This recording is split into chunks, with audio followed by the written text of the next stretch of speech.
Welcome again, students, to the class of investment analysis. This is your faculty, Dr. Shweta Srivastav, Associate Professor, School of Management, BBD University. So, students, I hope all of you are doing well at your homes. So, till now, we have studied in the unit second about the need for market data, why we need to properly analyze and research the market data, what are the various investment avenues available? What are the basic characteristics of all the investment options? And finally, we have understood what is the risk and return relationship associated with every investment option and what are the factors which can affect your investment decisions like national factors, international factors, investor specific factors, company specific factors. So these all things we have studied till now. But students, whenever you are making an investment, you have to evaluate the security. It means, see, this is the question of your money. Whenever you are investing money in any type of security, you need to find the worth of it. You have to find out whether you are getting the right return or not, whether it is meeting your investment objective or not. So whenever we are conducting all such exercises, it is known as valuation of securities. So this entire part of valuation of securities is divided into three parts. So in the first part, we will be considering the valuation of bonds. In the second part, we will continue with the valuation of bonds and we'll understand the bond valuation theorems. And in the third part, we'll understand how the valuation of equity shares is done. So let us understand it in detail. Now, before finally making you understand how the valuation is considered, we have to understand the basic concept. So, valuation is basically what? It is finding the worth of a security or fair value. Because, see, whenever you are making any investment, you look for return. And return is nothing but the comparison of what you are investing and what you are getting. So it depends on your financial objective plus the risk appetite. So as I told you, the valuation is done from two point of views. As from the company point means when you consider company or when you consider the security. So when you are evaluating any business, the perspective will be different. But if you are evaluating a security, it depends on the financial objective plus the risk appetite. Because every person does not has the same financial objective. Plus the risk appetite or the risk endurance is different for every investor. So I may find equity a risky option, but there are persons, they are investors who are only making money through equity investments. So it all depends on the risk appetite of the investor. Now when we evaluate a security, we try to find out the returns which are current or projected. Since there is a time gap between the money when you are investing and the time when you are trying to get the return. So sometimes if when you are buying the you can say invest in the security, you are evaluating it on the current basis. But when you are trying to find out the worth, or you can say trying to find out the return associated with that particular instrument, you are trying to speculate or trying to predict the returns. So that is basically projected valuation. So this valuation is different for different securities because of few factors like risk exposure. We have in the previous lecture we have understood that the continuum of risk return relation, that risk, these mutual funds, venture capital funds, equities, they are in the riskier zone, but corporate bonds, government bonds, these are on the moderate level of risk. So since the risk exposure is different, the valuation is also different. The same thing goes with the holding period. So higher the holding period, higher will be the risk, because the longer time requires longer predictions, and you cannot perfectly predict the future. Future is always uncertain. Now comes the periodicity of return. Periodicity of return means that so there are some companies who are declaring dividend twice in a year. There are companies who are declaring dividend in 5 years, in 2 years time. Similarly, the case goes with the coupon rate also. Sometimes the company gives interest biannually or quarterly or yearly. So whenever you know that current income has more impact on your investment decision, because liquidity matters a lot. I think it is the prime factor in deciding your investment option. So periodicity of return is again considered while evaluating a security. If the returns are stable, if the returns are paid at equal intervals, you will consider it as quite a secure investment option. So basically, what is valuation? It is generally a comparison between outlay and future return. And since it is considered a future return, it takes into consideration time value of money also. So at some point of time, we have to consider the credit worthiness of the issuer also, because see, it is the company which is going to control the price of the share. If the country does well, if the company is good in operations, if the company's management is good, if the company's philosophy is good, the share prices or the debenture prices will be stable in the market or generally see a rising trend. So it is the credit worthiness of the issuer which actually controls the risk level. The government carries a great deal of credit worthiness. That is why they comes on the secure region. So the credit worthiness of issuer is another reason, another aspect for evaluating a security. So these are the various methods for evaluating a business, right? So the first is asset valuation. So in case of asset valuation, we take into consideration the net asset value. When we take into consideration net asset value means both tangible and intangible assets are considered. Generally, we give preference to the market value. See, historical values do not play role because they do not give fair representation of the market. So generally, in case of asset valuation, market value is considered for, you can say, calculating the value of tangible and intangible assets. So intangible assets means the goodwill, the patents, the copyrights, these all comes under intangible assets. So in case of asset valuation, we are taking the market value of tangible and intangible assets. So this is asset valuation. Now next is historical earnings valuation. See, in case of historical earnings valuation, liquidity is checked, right?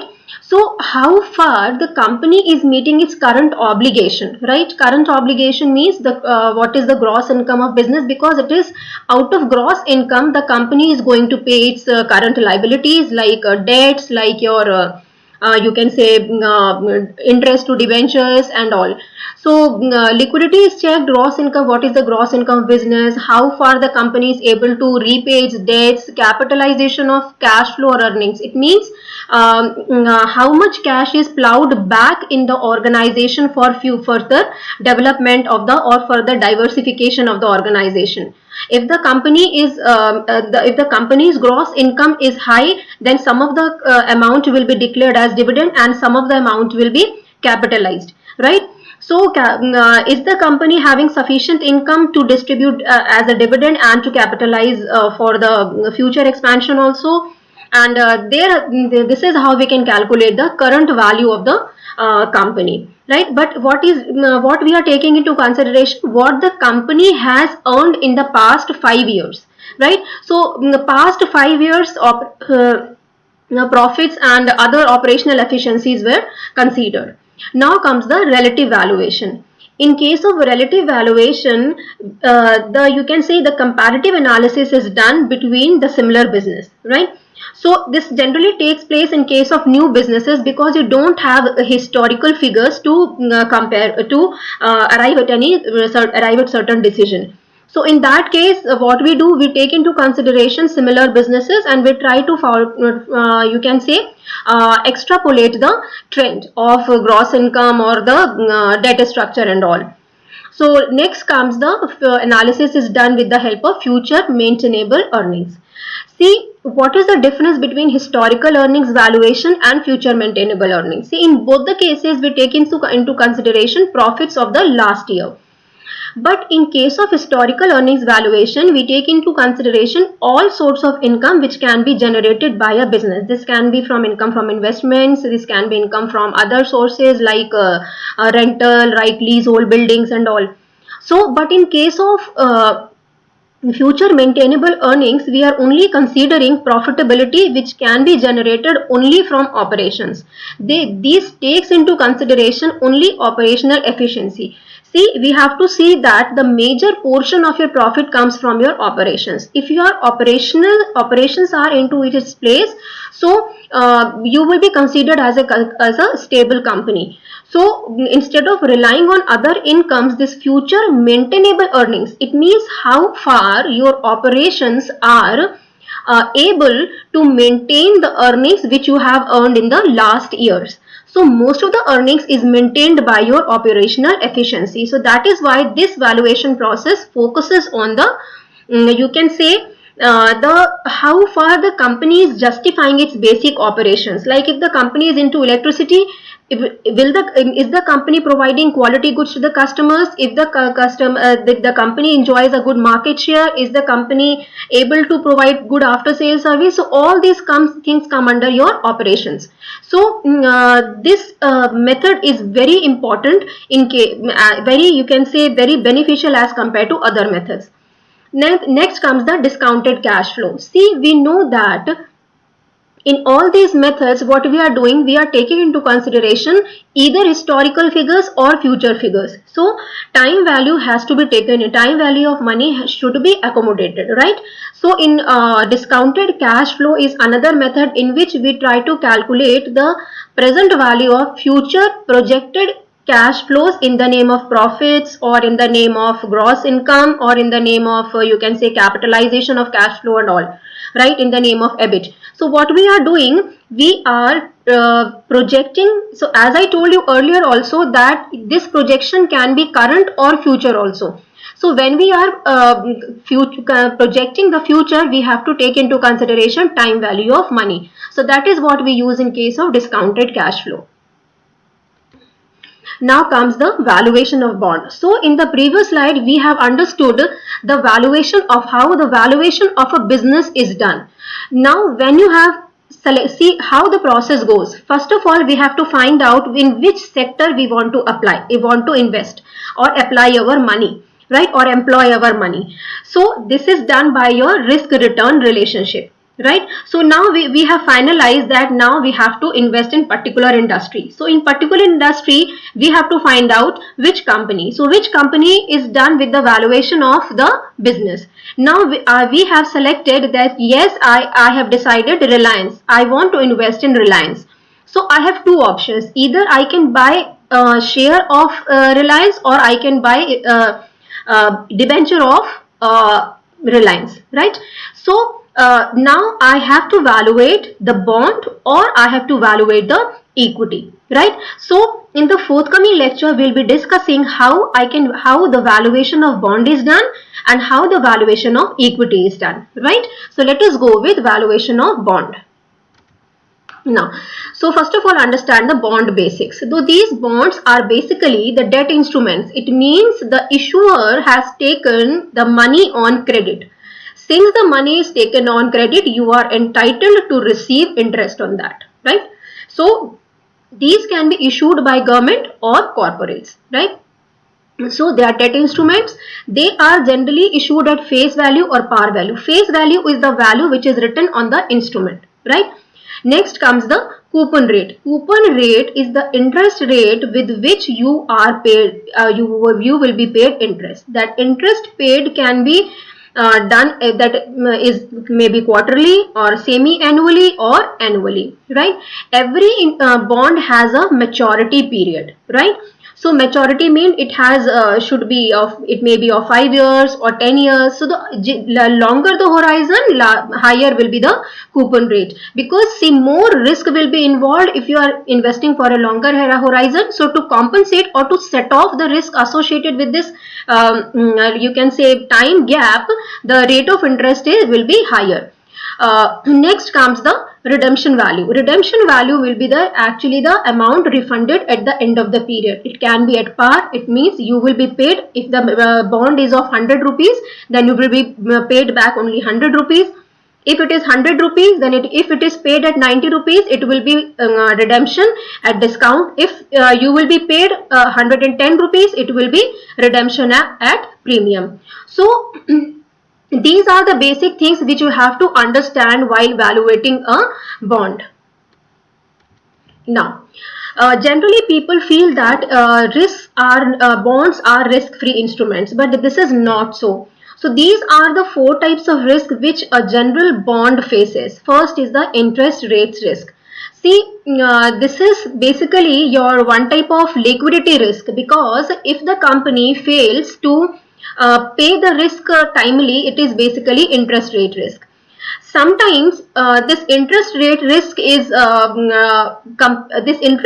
compared with the market risk, right? So now how it works, you have to understand. Now there are 2 types of rates operating in the market. Fine. First is the rate of interest which the issuer company is giving to the debenture holders, that is you. Assume it as 10%, right? Now comes the market rate, right? So market rate is the prevailing bank rate. It means it is the rate at which bank is providing the loan, right? So say the company, you know that this market rate is actually controlled by monetary policy. This I have discussed with you, explained you in the previous lecture also. So every 3 months the monetary policy changes the bank rate. So if the bank rate is higher and the interest rate is low, what will happen? The company will be at advantage, because if the company would have taken loan from a bank, the company would have paid higher money. But since it had, so for a company that you can say finance is cheaper, right? But in that case, the investor is at loss, right?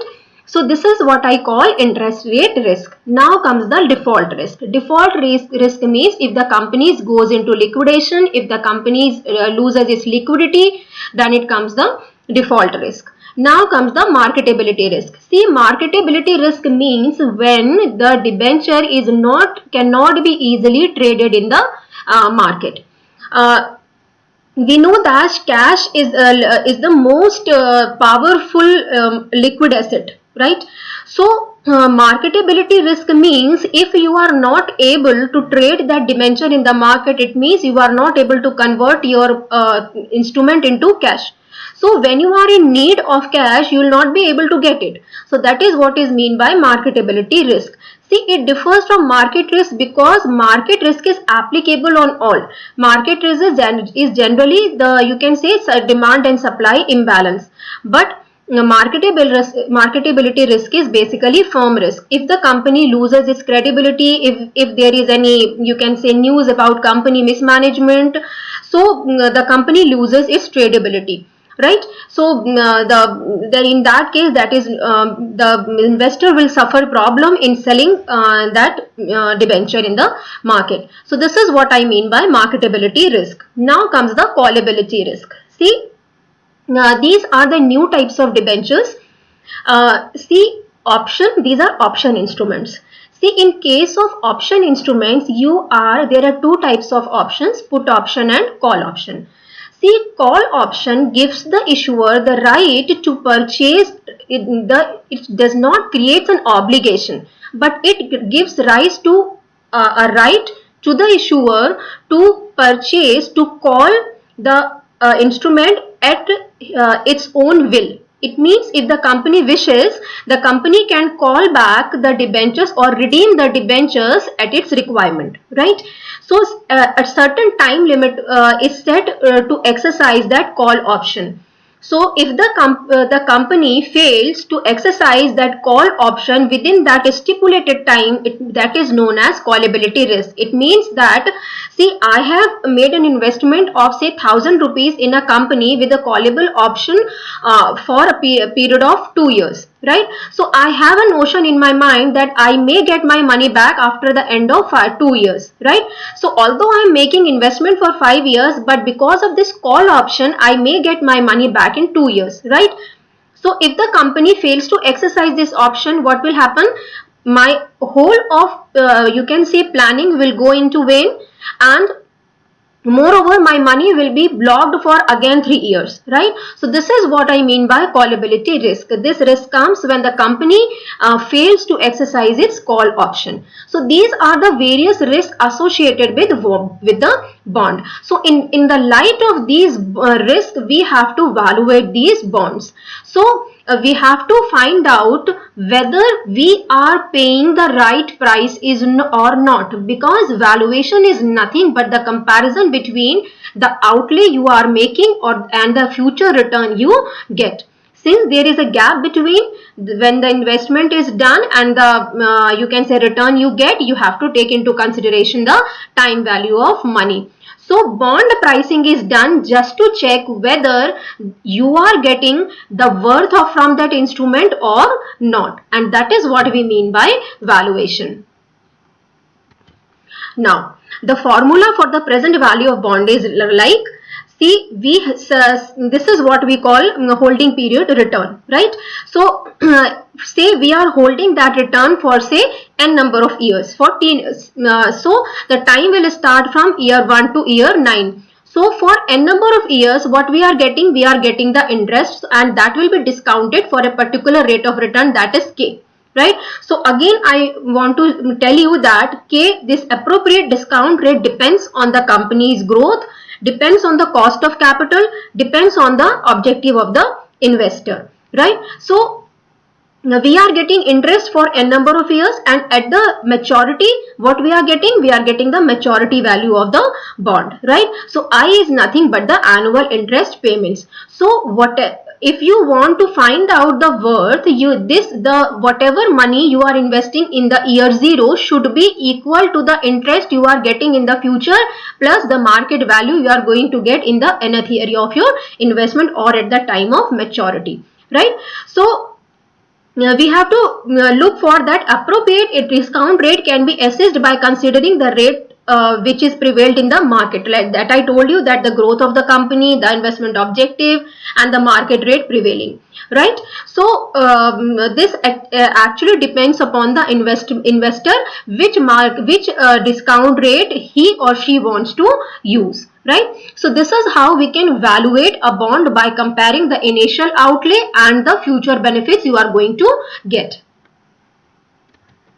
Now let us understand this with an example.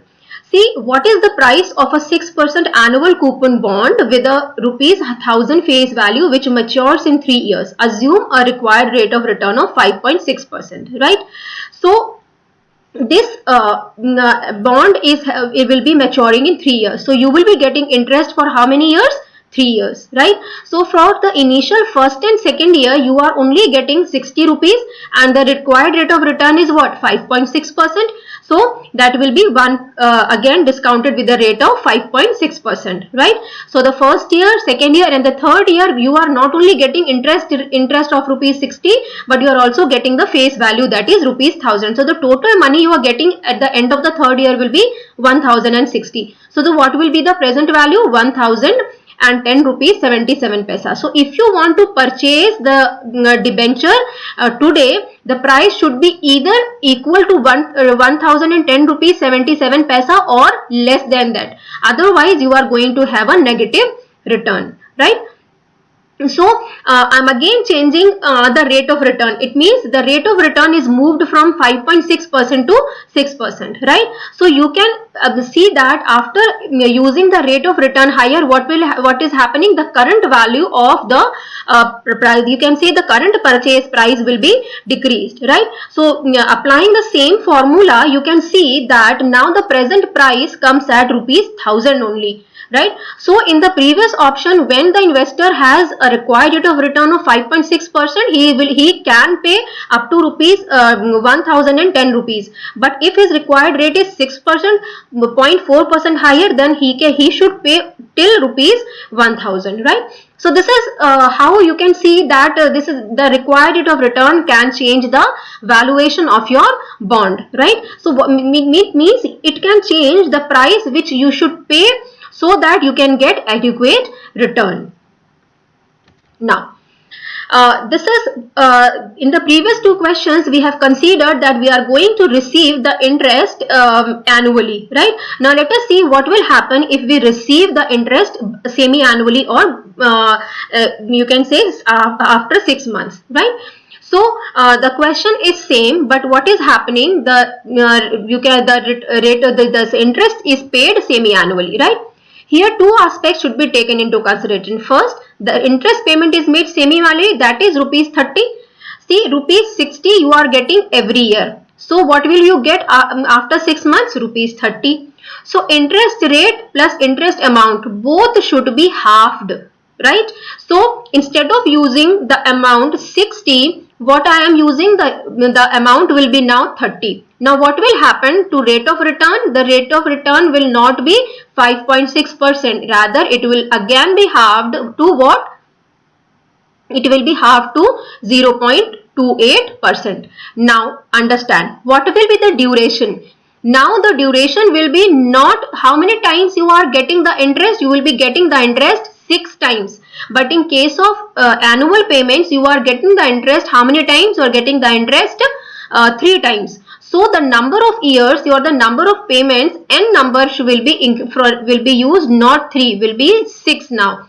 So that is how the calculation is done. So what we are doing? We are dividing by 2 because the interest is made semi-annually. So it means the whole year is divided into 2. So what you will do? You will half the interest amount and you will half the you can say the interest, the discount rate. But you will double the time because the number of times you are getting the interest is doubled. The same thing goes with the quarter payments. What you will do? You will 1/4, you will take the quarter of the interest payment and you will take the quarter of the interest rate. But what will happen? You have to quadruple the number of times, right? So now what will be the present value? There will be some slight increase in the present value, that is 1010 rupees and 91 paisa as compared to 77 paisa, right? So this is how you can find out the value. Like I have taken into consideration all the factors like the maturity period, like the periodicity of interest, and the changes because of interest required rate of return. Now there are two types of returns associated with bond. One is you can say holding period return and another is yield to maturity, right? So holding period return will be considering in this lecture and YTM will be considering in the next lecture. So let us understand what is the current yield, right? So current yield is the coupon payment as a percentage of current market price, right? So what you are getting after making a certain you can say investment, right? That is your current yield. What you are getting currently. Yield means the benefit you get, right? So this will be compared to the current market price. Now current yield is actually annual coupon payment divided by current market price. So now let us understand it with the help of an example. So if a bond has a face value of 2000, coupon rate 12%, current selling price is 1600. So students, you have to understand that we are not comparing it with rupees 2000, rather we are comparing it with 1600, right? So the current yield, but the interest payment is always calculated on the face value. So what you will be getting? You will be getting 12% of 2000, that is rupees 240. So 240 divided by 1600 multiplied by 100. So that will give you the current yield as 15%, right? So current yield is basically either is generally your coupon payment or the interest payment you are received in comparison to the current market price. When the market price is lower than the face value, current yield is more than the coupon rate and vice versa, right? See here what we are seeing. We are seeing that current market price is 1600 but the face value is 2000. So you can see that current yield is higher than your coupon rate. It means what you are getting? You are investing less but you are getting more, right? Now, holding period return. So as I told you, we have two types of return. One is holding period return, another is yield to maturity, that is IRR for investment, and that I'll explain you in detail in the forthcoming lecture. So let us go ahead with holding period return. See, holding period return takes into consideration both the factors, the current yield plus capital yield. Now, holding period return is equal to price gain or loss during the holding period, that is basically your capital gain or loss, plus coupon interest rate divided by the price at the beginning of the holding period. See, holding period return is basically the return you are getting for holding that particular security for a particular period, right?